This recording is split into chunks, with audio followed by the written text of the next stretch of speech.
All right, today is Sunday, January the 24th.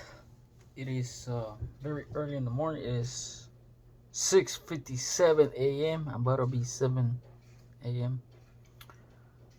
Um, I am now going to continue reading from the book of Genesis, as I have been now in a row of reading chapters from the book of Genesis since chapter 1.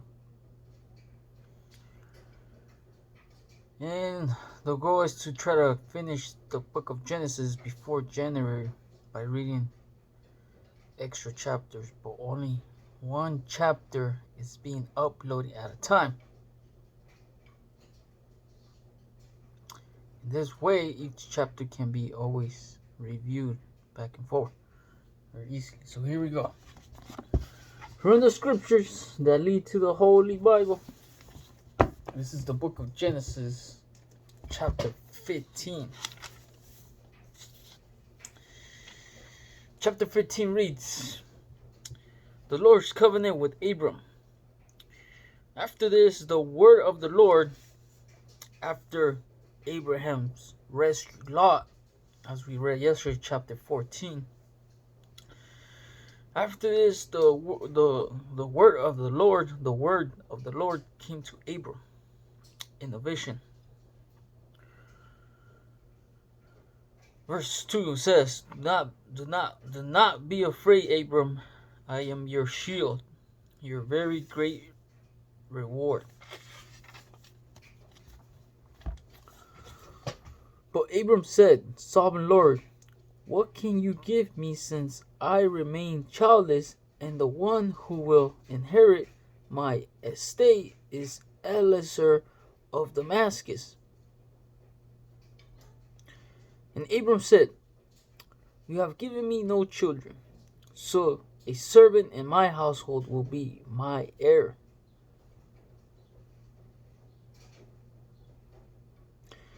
Verse 4. Then the word of the Lord came to him, this man will not be your heir, but a son who is your own flesh and blood will be your heir. He took him outside and said, look up at the sky and count the stars. If indeed you can count them. Then he said to him, so shall your offspring be. Abram believed the Lord, and he credited it to him as righteousness. He also said to him, I am the Lord who brought you out of Ur of the Chaldeans to give you this land to take possession of it. But Abram said, Sovereign Lord, how can I know that I will gain possession of it? So the Lord said to him, bring me a heifer, a goat, and a ram, each 3 years old, along with a dove and a young pigeon. Abram brought all these to him, cut them in two, and arranged the halves opposite each other.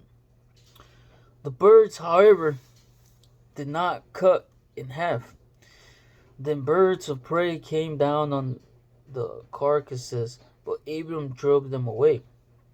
As the sun was setting, Abram fell into a deep sleep, and a thick and dreadful darkness came over him.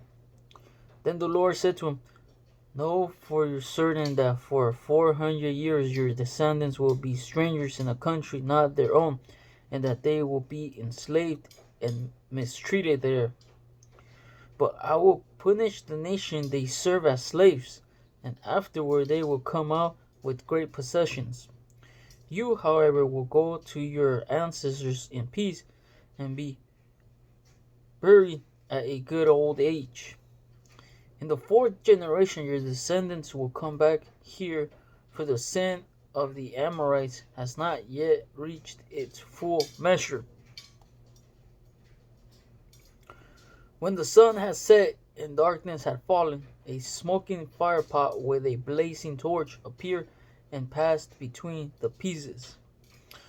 On that day the Lord made a covenant with Abram and said, to your descendants I give this land, from the Wadi of Egypt to the great river the Euphrates, the land of the Kenizzites, Canaanites, Hittites, Perizzites, Rephites, and Amalekites, Canaanites, Girgashites, and Jebusites. This is chapter 15, which is titled The Lord's Covenant with Abram in the book of Genesis, which lead towards completing the 66 books that are known to be in the Holy Bible. Now,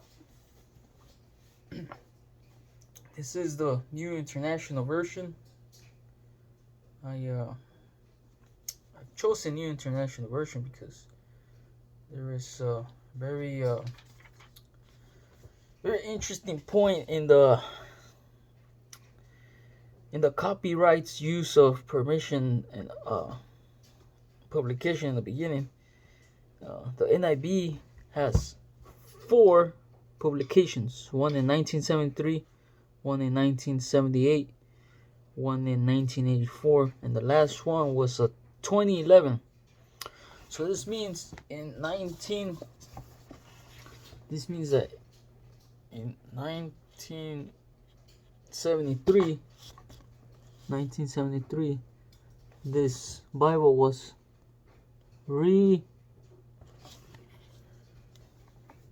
republished the way it gets printed. So the way of understanding this Bible is still 2011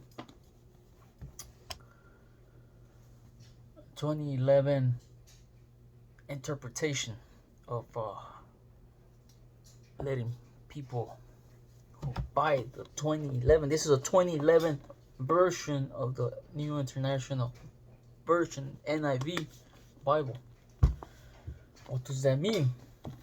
That means that there is theological scholars who went over the original scriptures and made known the Bible to us as so.